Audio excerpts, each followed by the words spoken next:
Olá, pessoal! Na nossa aula do dia de hoje, a gente vai comentar com você a mais nova reunião entre Trump e o líder da Coreia do Norte, o ditador Kim Jong-un. Essa reunião, que foi uma reunião muito badalada pela mídia, que sob o ponto de vista propagandístico e de marketing, tanto de Trump quanto de Kim Jong-un, parece ser muito bem sucedida, porém, as medidas práticas desse encontro parecem não ter sido lá muito consistentes. Então vamos lá, vamos tentar entender um pouquinho a respeito da relação entre os Estados Unidos e a Coreia do Norte. Primeiro, você se recorda que a Península Coreana ela fica na fronteira imediata com a China. E você se recorda que ao final da Segunda Guerra Mundial, tomou-se então uma decisão pela divisão da Península Coreana em dois países. A Coreia do Norte, num regime comunista, apoiado num primeiro momento pela China e pela União Soviética, lembrando que logo depois da Segunda Guerra Mundial, a gente inicia a bipolaridade, a divisão do mundo em duas grandes esferas de influência, também chamada de a velha ordem mundial. De um lado, os Estados Unidos, capitalista, e do outro lado, a União Soviética, socialista. Nesse sentido, então, o objetivo de ambos os países era ampliar a sua área de influência. E sendo assim, a Coreia do Norte, comandada inicialmente lá por Kim Il-sung, que é o avô do atual ditador, o Kim Il-sung implanta dentro da Coreia do Norte um regime comunista, um regime ditatorial, comandado estritamente pela família Kim. A gente sabe que em 1950, apoiados pela China e motivados aí pela Revolução Chinesa, que permitiu a ascensão de Mao Tse-tung ao poder, a Coreia do Norte resolve invadir a Coreia do Sul. A Coreia do Sul, que era um país capitalista apoiado pelos Estados Unidos. O objetivo na Coreia do Sul era impedir o avanço do comunismo pela Ásia.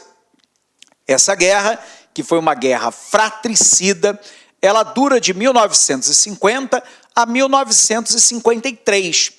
Os Estados Unidos enviam tropas para ajudar os sul-coreanos, enquanto que os chineses apoiam militarmente a Coreia do Norte.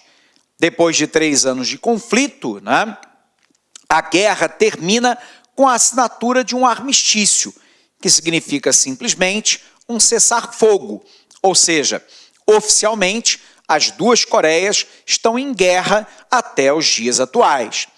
É estabelecido lá, no famoso Paralelo 38, uma zona desmilitarizada entre ambos os países, onde é observável lá a presença do soldado espelho, ou seja, para cada soldado sul-coreano no lado mais ao sul, mais meridional, tem um soldado norte-coreano no lado setentrional. Bom, esse é o início da arquitetura de um longo conflito da Coreia do Norte com os Estados Unidos.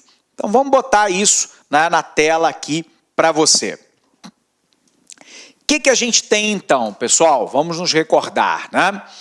A gente tem lá, ao final da Segunda Guerra Mundial, lembrando que a Segunda Guerra Mundial vai de 1939 a 1945, nós temos ao final dessa Segunda Guerra Mundial o início lá da bipolaridade. Essa bipolaridade entre os Estados Unidos de um lado, representando o bloco capitalista, e a União Soviética do lado, a União das Repúblicas Socialistas Soviéticas, representando o lado comunista oriental. Dentro dessa lógica da bipolaridade, a gente vai ter lá a divisão da Península Coreana.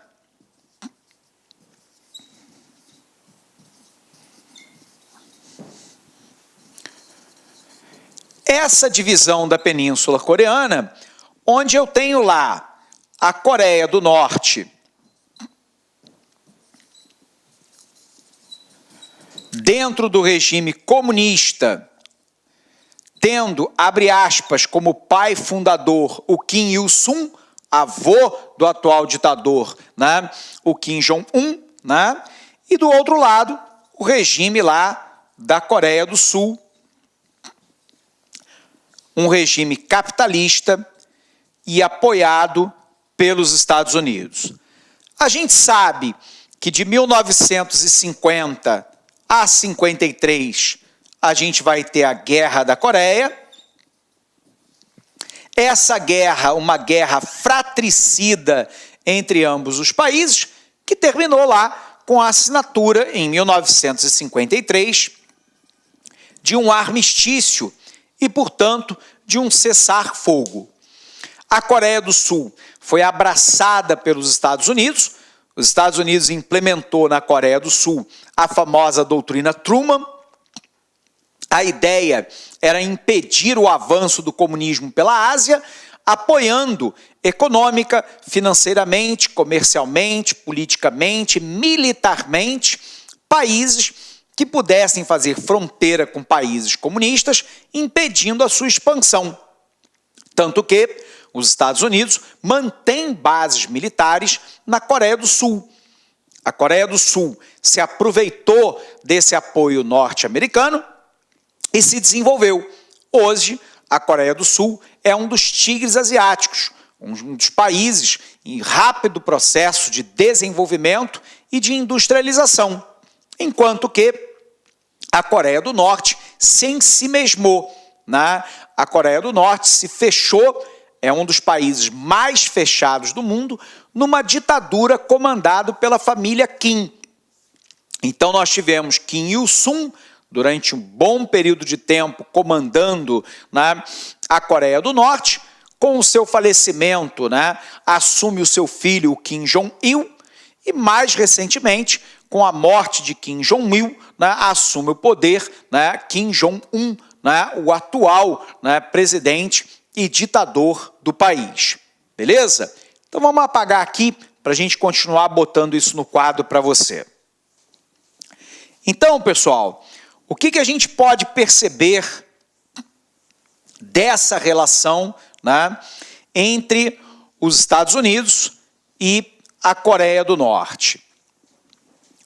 A gente vai ter lá, né, a Coreia do Norte comandado pela família Kim, né?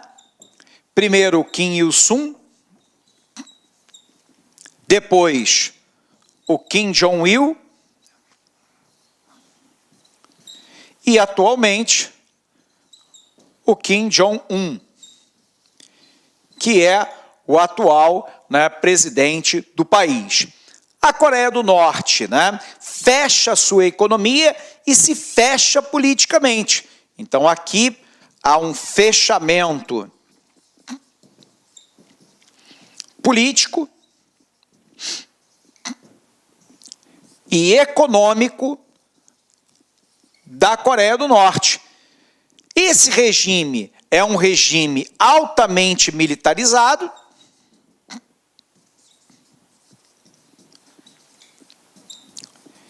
e que tem um único grande apoiador no mundo, que é a China. E a gente já vai entender por que a China é uma grande aliada do regime norte-coreano, embora ao longo dos últimos tempos tenha se irritado profundamente com o regime de Kim Jong-un. Tudo bem? Então, revisando aqui, né? A Coreia do Norte vive uma ditadura hereditária da família Kim, né? Em coreano, o sobrenome vem antes do nome, então eu tenho Kim Il-sung, né, num primeiro momento. Com o falecimento dele, assume o seu filho, né, que é o Kim Jong-il, né, e com o falecimento do Kim Jong-il, nós temos atualmente o presidente, o Kim Jong-un. Né?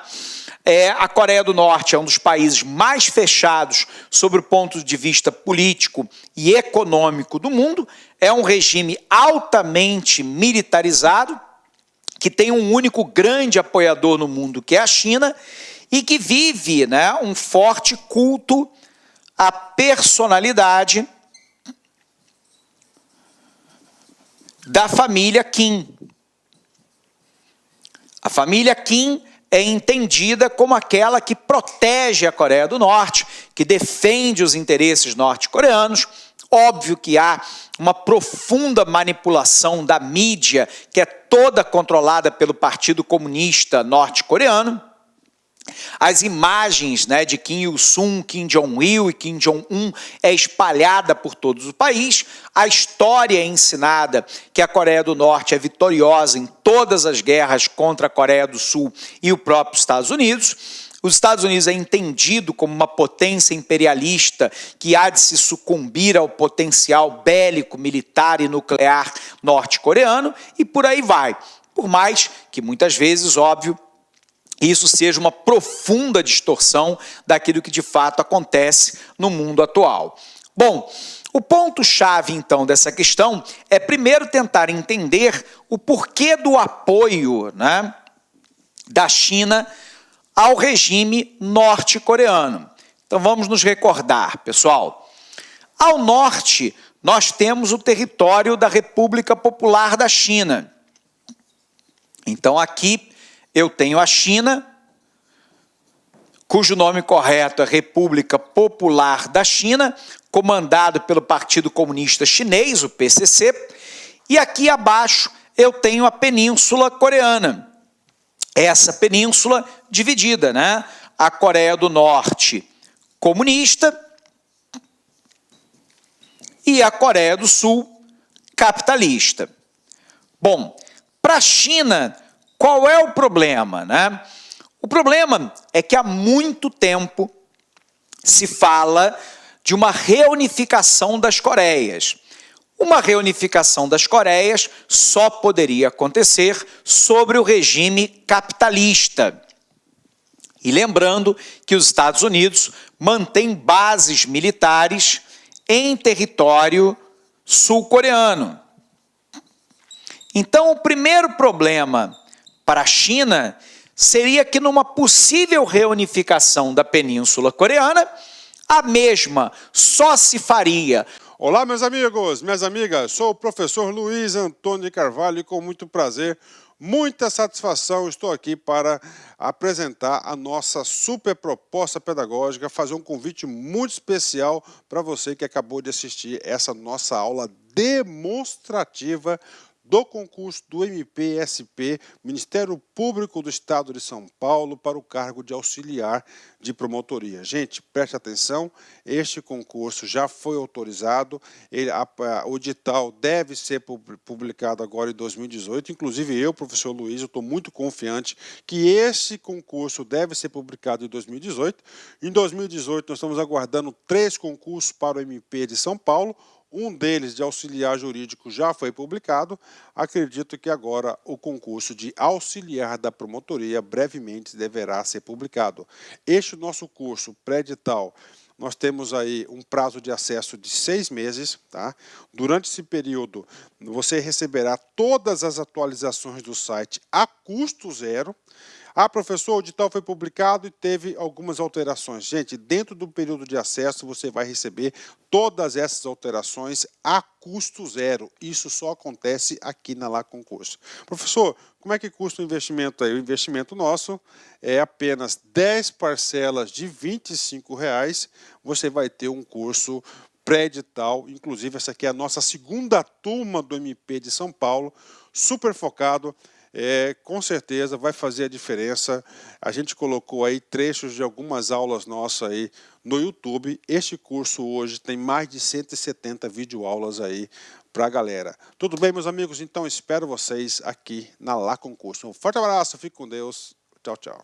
Clique lá.